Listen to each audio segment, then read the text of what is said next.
Got this TP-Link pocket travel router, and it's got wireless and Ethernet. It's a 10100 Ethernet, by the way. So here's the box, for in case you're interested. I got this on Amazon. You can find them in stores also.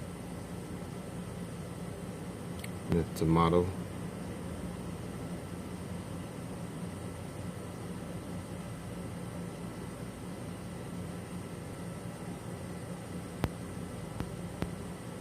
Okay, it's a WR802N. In case you want to look at the box, you can pause and take a look at the box. Alright,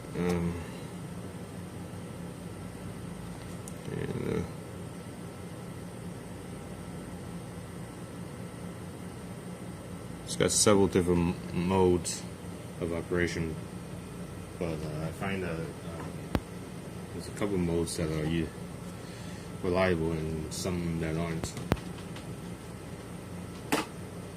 Okay, so here's what it comes with. It comes with obviously the tool, which I already plugged in, but I gotta unplug it. And it's not too warm. It's okay. It's not warm. I had it on for a few days already, continuous without unplugging it. When you first plug it in, you probably want to make note of the SSID here.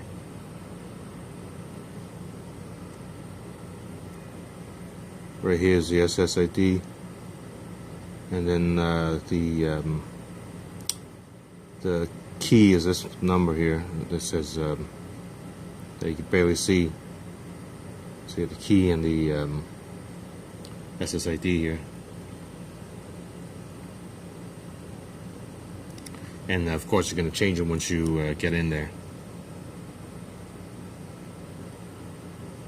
And other thing you notice is they tell you to put in the address here, which it's hard to see.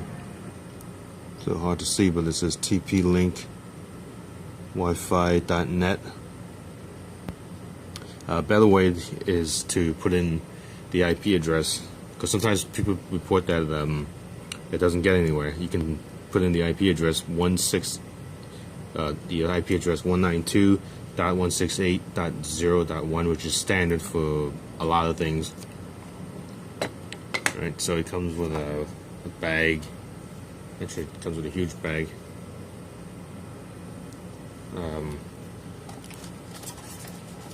There's a card here with all the information that I just showed you. This warranty stuff and this tech support stuff. And it comes with a quick start guide. But you could download it.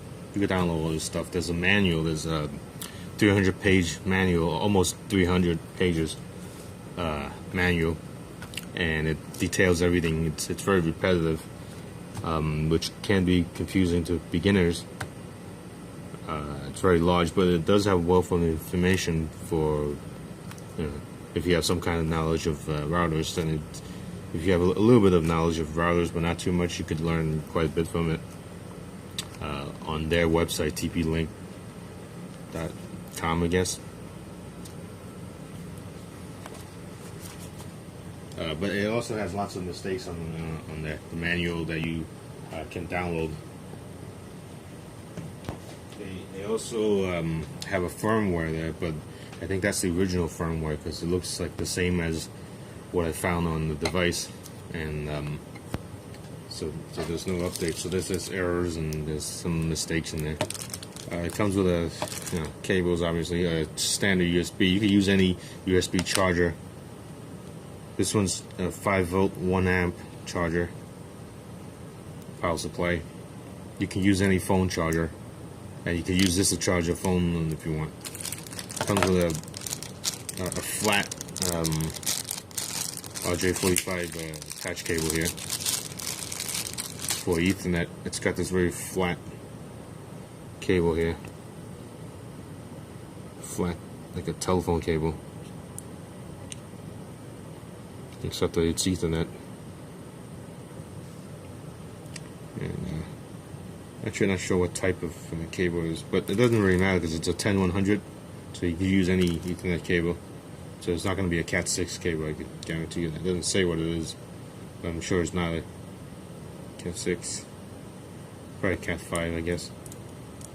But again, it probably wouldn't matter since it's a 10100 Cat 5. So that's the stuff that's in there.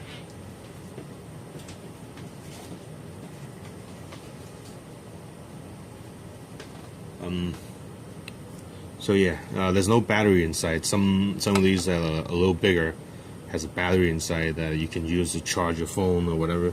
This it's just what it is. It's just the device by itself. So there's no battery inside. You need to power it with a USB, micro USB here. There's a reset button here and Ethernet RJ45 there, and so you just power it up. And I already did. It shows a green light like you saw initially. And the LED serves only two functions. So when it boots up, if it just flashes, like right now, where it just flashes on and off and on and off, that means it can't find a signal, either wireless signal or plug-in. So as soon as I plug it in, it stops.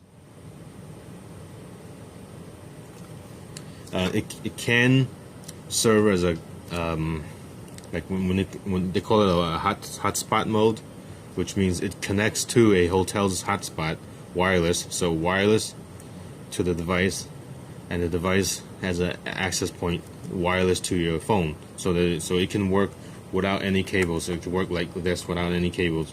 So from the hotel, wireless to this guy, and then this guy will connect to your phone. Or rather, your phone connects to this guy, and this guy connects to the hotel. All wired. Oh, there's some sounds. Some sounds loose inside, but not loose. It sounds springy, actually.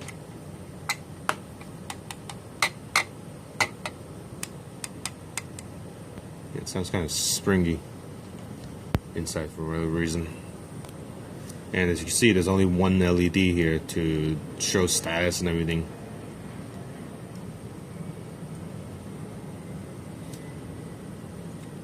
Just one LED, there's no other LED. The Ethernet has no LEDs either, so you can't tell if anything's happening. Or wireless, so there's no way. In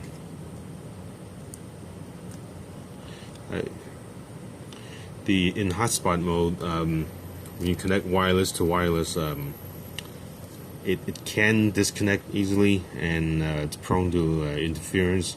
So if there's any slight interference, it will constantly disconnect. So like you're browsing, like if you're watching a video, it'll constantly stop because it'll constantly flash that, like the green light that was flashing. It'll constantly do that. And it's kind of unstable for whatever reason. And there's been complaints about that too, and I've experienced that. I've tried in some places. I've tried, and it'll constantly disconnect. And I've tried at home where it seems very stable. The Wi-Fi to Wi-Fi, this guy connecting to my home Wi-Fi, and the phone connecting to this guy.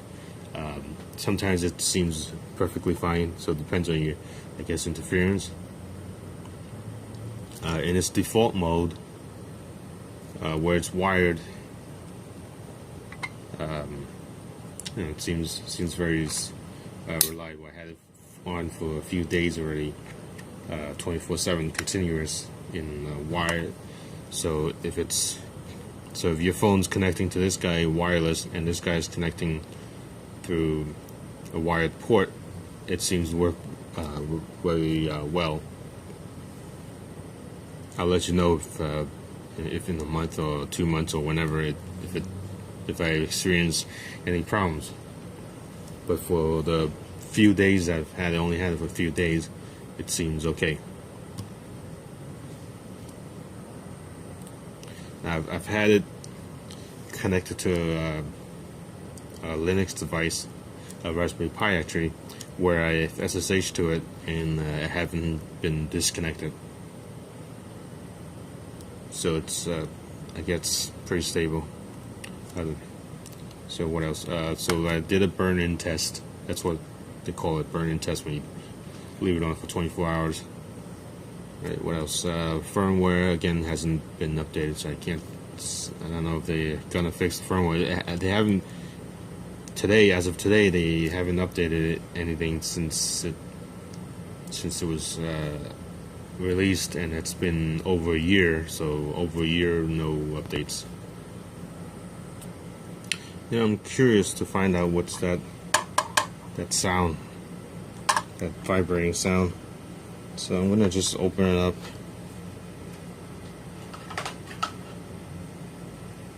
I'm actually very curious, and that's probably the antenna, obviously. I'm just curious. It's probably the antenna that's making that springy sound. But let's find out. Alright, so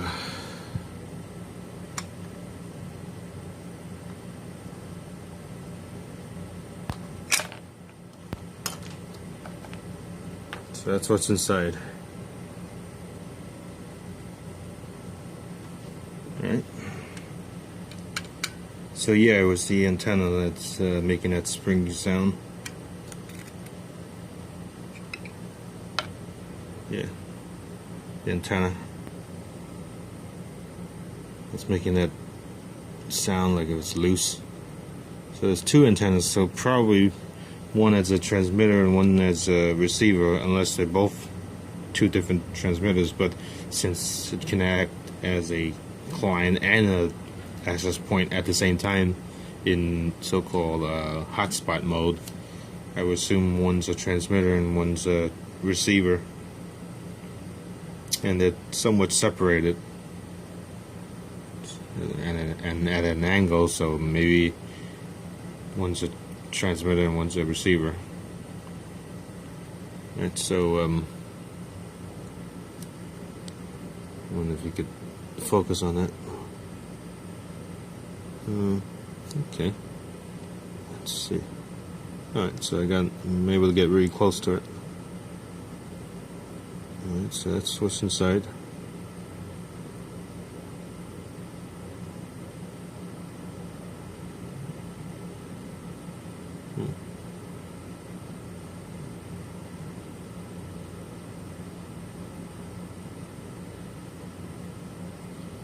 So at an angle again, there's the antenna as I rotate it, so you can see what's going on.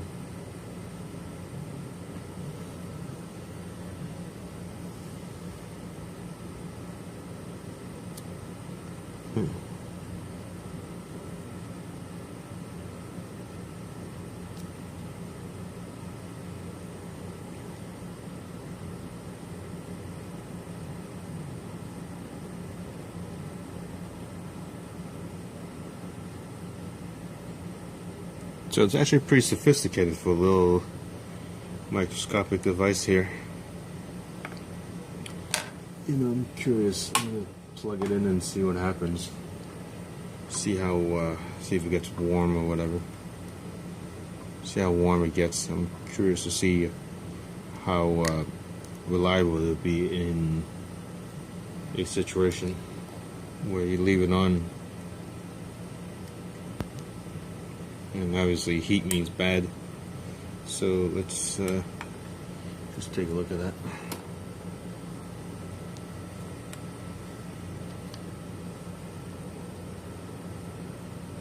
Okay, so I'm gonna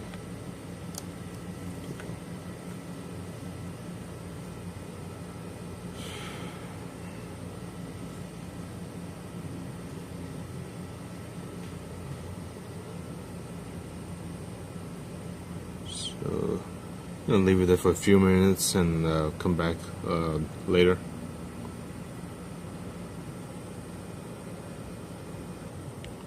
Alright, so after a few minutes,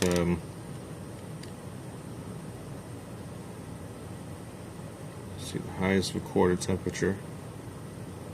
It's about 100 degrees Fahrenheit. Top side 103. Top side maximum. What about the other side? Not warm at all on the bottom. 98 degrees body temperature. So yeah, it's barely feel anything.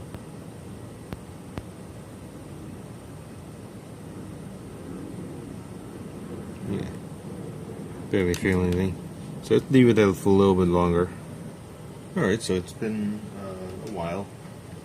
Let's see if the temperature changed any. Top side. Yeah, 109. So it got up just a slight more, and 103 maximum on the other side. So it's runs pretty cool.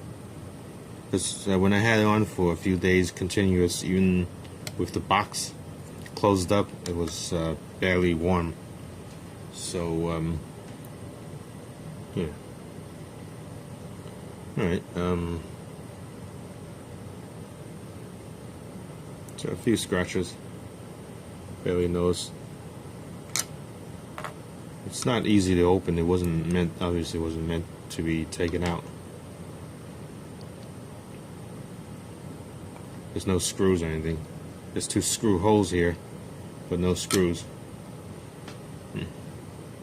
One light conductor here. What else? That's it. Alright, thanks for watching. Good day.